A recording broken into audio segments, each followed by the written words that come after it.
السلام علیکم لسنرز، میں ہوں آپ کی ہوسٹ نیلم، اور نیلم آپ کو اپنے چینل میں ویلکم کرتی ہے۔ شروع کرتے ہیں آج کی ویڈیو اللہ کا نام لے کر، جو انتہائی عالی رتبہ اور بہت جلیل القدر ہیں۔ میں اپنے سبھی سننے والوں کو ویلکم کرتی ہوں اور شروع کرتے ہیں آج کی ویڈیو۔ یہ سٹوری ہمارے ساتھ شیئر کر رہے ہیں میرے ریگولر لسنر وقاص احمد۔ وقاص احمد کہتے ہیں کہ وہ خود بھی مانچسٹر کے رہائشی ہیں، یو کے مانچسٹر میں وہ رہتے ہیں، اور یہ جو سٹوری انہوں نے ہمارے ساتھ شیئر کی ہے یہ بھی یو کے مانچسٹر کے ایک گورے کی کہانی ہے۔ وہ بتاتے ہیں کہ یہ سٹوری ہم لوگوں نے جہاں پہ ہم لوگ رہتے ہیں وہاں ایک اولڈ ایج مین نے ہمیں سنائی۔ وہ بتاتے ہیں کہ یہاں پر ایک گورا رہتا تھا جس کو کام کی اور محنت کی بہت لگن تھی اور بہت شوق تھا۔ اس نے ایک دن اتنی محنت کی کہ اس نے اپنی ایک بوتیک ٹائپ شاپ بنا لی۔ اس شاپ میں وہ اتنا بیزی ہو گیا کہ اس کے پاس اب ٹائم نہیں تھا باقی کاموں کا، اس لیے اس نے سوچا تھا کہ جو اس کی لیڈیز کلیکشن کی ساری چیزیں ہیں گارمنٹس کی، ان پہ وہ ایک عورت کو مامور کرے۔ اس کے لیے اس نے ایک ایڈ دیا۔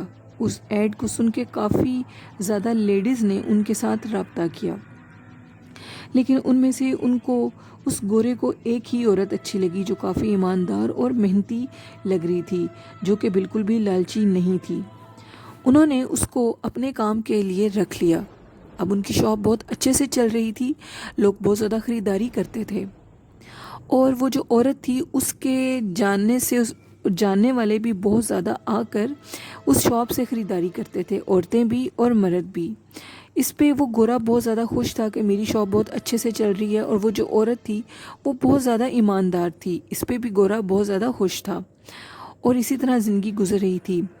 وہ جو عورت تھی اس کے جو جاننے والے تھے، اس کے جو فیملی فرینڈز تھے، وہ آ کر شاپ سے بہت زیادہ جینٹس اور لیڈیز چیزیں خریدا کرتے تھے، اور وہ جو عورت تھی وہ بھی بہت اچھے سے حساب دیا کرتی تھی۔ ایک دن اس عورت کے پاس ایک بندہ آیا چیزیں خریدنے کے لیے، اور وہ اس کو کہہ رہی تھی کہ تم آج کے بعد ادھر مت آنا، تم ادھر کم آیا کرو، تم ادھر زیادہ مت آیا کرو۔ یہ بات اس گورے نے سن لی، اور وہ اس کے پاس گیا، اور ان دونوں نے اکٹھے مل کر کھانا کھایا۔ کھانا کھانے کے بعد وہ عورت دوبارہ کام کرنے لگی۔ ایک دن وہ کیا دیکھتا ہے گورا کہ وہی عورت اندر کمرے میں گئی ہے، جو کہ شاپ کے اندر ایک کچن ٹائپ سی جگہ بنی ہوئی تھی، چھوٹی سی سٹور ٹائپ تھا، وہاں پہ وہ کچھ لکھ رہی تھی، اور لکھ کر اس چیز کو جو وہ اندر کچن ٹائپ جگہ بنی تھی سٹور ٹائپ، اس میں وہ ایک کارنر میں ان کاغذات کو رکھ رہی تھی۔ گورے نے اس عورت کو پتہ نہیں لگنے دیا کہ وہ کچھ لکھ رہی ہے یا کچھ رکھ رہی ہے۔ وہ بڑے چپ کر کے سائڈ پر ہو گیا۔ اس دن ساری خریداری کے بعد گورے نے شاپ کو بند کیا، اور اس عورت کو بھی یہی کہا کہ اب رات کافی ہوگی، اب شاپ کو بند کر دیتے ہیں۔ جیسے ہی انہوں نے شاپ کو بند کیا تو گورے نے بڑی احتیاط سے اس کی نظر سے بچ کے دوبارہ شاپ کو کھولا، اور اسی سٹور میں جا کر اس نے دیکھا کہ آخر اس کے اوپر کیا لکھا ہوا ہے۔ اس نے جب دیکھا تو عجیب و غریب زبان میں کچھ لکھا ہوا تھا، اور ساتھ آگ یعنی فائر کا سائن بنا ہوا تھا۔ اس نے وہ کاغذ اٹھایا اور اٹھا کر فوراً اپنے ایک جاننے والے کے پاس لے گیا، جو کہ ان عملیات کو جانتا تھا۔ اس نے پوچھا کہ یہ کیا چیز ہے، اور ساری بات اس کو بتائی۔ جب انہوں نے وہ کاغذ دیکھا تو وہ 2 منٹ خاموش رہے، اور اس کے بعد اس گورے کے منہ کی طرف دیکھ کر کہتے کہ تم نے جس عورت کو اپنے پاس کام کے لیے رکھا ہے وہ عورت انسان نہیں ہے، بلکہ وہ ایک وچ ہے، اور وہ وچ جادو کرتی ہے، یعنی کہ وہ ایک چڑیل ہے، اور وہ تم پر اور تمہارے کاروبار پر جادو کر رہی ہے۔ ان قریب تم اور تمہارا کاروبار سب تباہ و برباد ہو جائے گا۔ جس پہ وہ گورا بہت زیادہ پریشان ہوا۔ اس نے ان سے کہا کہ اب آپ مجھے بتائیں مجھے کیا کرنا چاہیے۔ جس پہ وہ جو بھی شخص تھا اس نے اس کو کہا کہ تم اب کسی بہانے سے اس عورت کو کہو کہ تم اس شاپ کو ختم کرنے لگے ہو، تم کچھ بیمار ہو اور ابھی تم یہ کام نہیں کرنا چاہتے، کچھ ایسا چکر چلاؤ کہ وہ تمہاری جان چھوڑ دے، اور کچھ سالوں کے لیے تم اس شہر سے روح پوش ہو جاؤ۔ اس نے اس گورے کی بات سمجھی، اور اس نے ایسا ہی کیا۔ اگلے دن وہ شاپ پر گیا، اور اس نے اس عورت سے کہا کہ مجھے اس کام میں بہت زیادہ گھاٹا پڑا ہے، مجھے نقصان ہو رہا ہے اور میں اس کام کو ختم کرنا چاہتا ہوں. تم اب اس شاپ پر کام کے لیے مت آنا، میں نے اس شاپ کو سیل کر دیا ہے. اس عورت نے اس کی بات سنی اور وہ خاموش ہو گئی. کچھ عرصے نہیں، کچھ سالوں کے لیے وہ گورا وہاں سے روح پوش ہو گیا. اس طرح اس عورت چڑیل سے جان تو چھٹ گئی جو کہ اس پہ جادو کر رہی تھی، اور اس کے بعد وہ جس شہر میں گیا اس نے وہیں پہ اپنا ایک چھوٹا موٹا کاروبار بنا لیا. ابھی بھی وہ مانچسٹر کے شہر میں آنے سے ڈرتا ہے اور وہ یہی کہتا ہے کہ میں اگر ادھر آیا تو ہو سکتا ہے وہ چڑیل پھر میری طرف آئے اور مجھے کسی قسم کے تعویذ ڈال دے گی. تھینک یو وکاس، آپ نے اپنی سٹوری ہمارے ساتھ شیئر کی. آپ کی سٹوریز بہت اچھی ہوتی ہیں اور ضروری نہیں ہے کہ انسان ہی انسانوں پہ جادو کریں، اکثر اوقات جنات بھی انسانوں پہ جادو کرتے ہیں. یہ میں نے سنا ہے. کافی حد تک یہ بات ٹھیک بھی ہو سکتی ہے اور کتنی ٹھیک ہو سکتی ہے یہ میں نہیں جانتی. اور آپ بھی اپنا بہت سا خیال رکھا کریں. کسی بھی ان نون شخص سے بات کرنے سے پہلے سوچا کریں. ہم نہیں جانتے کہ ہر کوئی ہمارے لیے مخلص نہیں ہے. بڑھتے ہیں ایک اور سٹوری کی طرف. یہ سٹوری ہمارے ساتھ شیئر کی ہے فرقان نے. فرقان بتاتے ہیں کہ یہ سٹوری میں نے اپنے دادا ابو سے سنی ہے. یہ آج سے 40-50 سال پرانی کہانی ہے. میرے دادا ابو بتاتے ہیں جب وہ اپنی جوانی میں تھے تو وہ ان کے محلے میں ایک عجیب و غریب واقعہ پیش آیا. وہاں پہ دادا ابو کا ایک دوست ہوا کرتا تھا اور فرقان کیوٹا کے رہائشی ہیں اور ان کی جو دادا ابو ہیں وہ بھی کیوٹا کے رہائشی ہیں، اور ان کا وہ جو فرینڈ تھا وہ پنجاب میں اپنی زمینوں کے سلسلے میں جایا کرتا تھا. دادا ابو نے ہمیں بتایا کہ ان کے فرینڈ کے ساتھ ایک عجیب و غریب واقعہ پیش آیا. ایک دفعہ ان کا فرینڈ اپنے کام کے لیے پنجاب اپنی زمینوں کو دیکھنے کے لیے جا رہا تھا. اس نے ٹرین کی ایک سیٹ بک کروائی اور میرے دادا ابو اس کو اسٹیشن تک چھوڑنے کے لیے گئے. ان کے جو دوست تھا ان کی والدہ نے یعنی کہ اس شخص کی ماں نے ان کو راستے میں کھانے کے لیے ٹرین کے سفر کے لیے، جو کہ کیوٹا سے پنجاب کا تھا، خاصا لمبا سفر تھا، کھانے کے لیے بھونا ہوا کچھ گوشت دیا، روٹیاں دیں اور پانی دیا. وہ اس لیے کہ میرے بیٹے کو اترنے میں دقت محسوس نہ ہو اور وہ خود ہی اپنا کھانا کھاتا رہے. اسی طرح دادا ابو کہتے ہیں کہ میں نے اپنے فرینڈ کو اسٹیشن پہ چھوڑا اور اس کو خیر بات کہا اور میں گھر آ گیا. میرا فرینڈ اب آ کر اپنی یہ کہانی سناتا ہے کہ جب میں گاڑی میں بیٹھا تو ہم تیز گام کے پاس سے جب گزرے، کوئی جگہ تھی تو سب لوگوں نے اپنا کھانا کھانے کے لیے کھولا. لوگوں کی کھانوں کی خوشبو سے مجھے بھی بھوک لگ گئی اور میں نے بھی اپنے کھانے کو کھولا. میں سیٹ نمبر 58 پہ بیٹھا ہوا تھا اور میرے سامنے سیٹ نمبر 59 تھی، جس کے نیچے سیٹ کے نیچے سامان پڑا ہوا تھا. میں نے سوچا کہ جس کا سامان ہے یقیناً وہ شخص یا تو باہر رہ گیا ہے یا تو وہ اپنا سامان بھول گیا ہے. لیکن کچھ دیر کے بعد وہ شخص آیا جو کہ شکل سے کافی کالا سیاہ اور خوفناک تھا.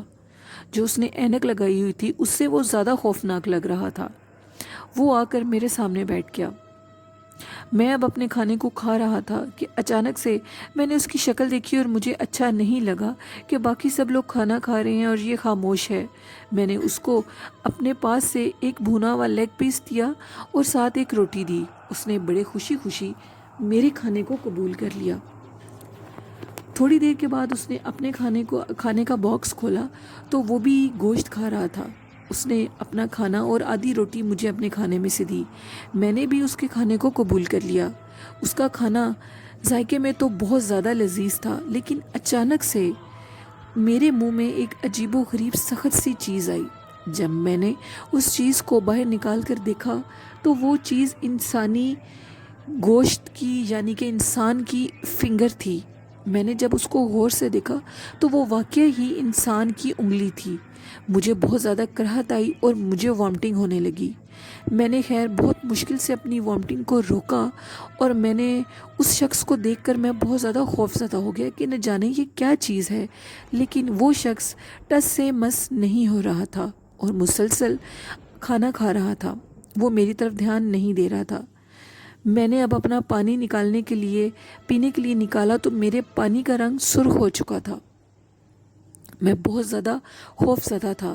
تھوڑی دیر کے بعد جب میری حالت کچھ ٹھیک ہوئی تو میں سو گیا.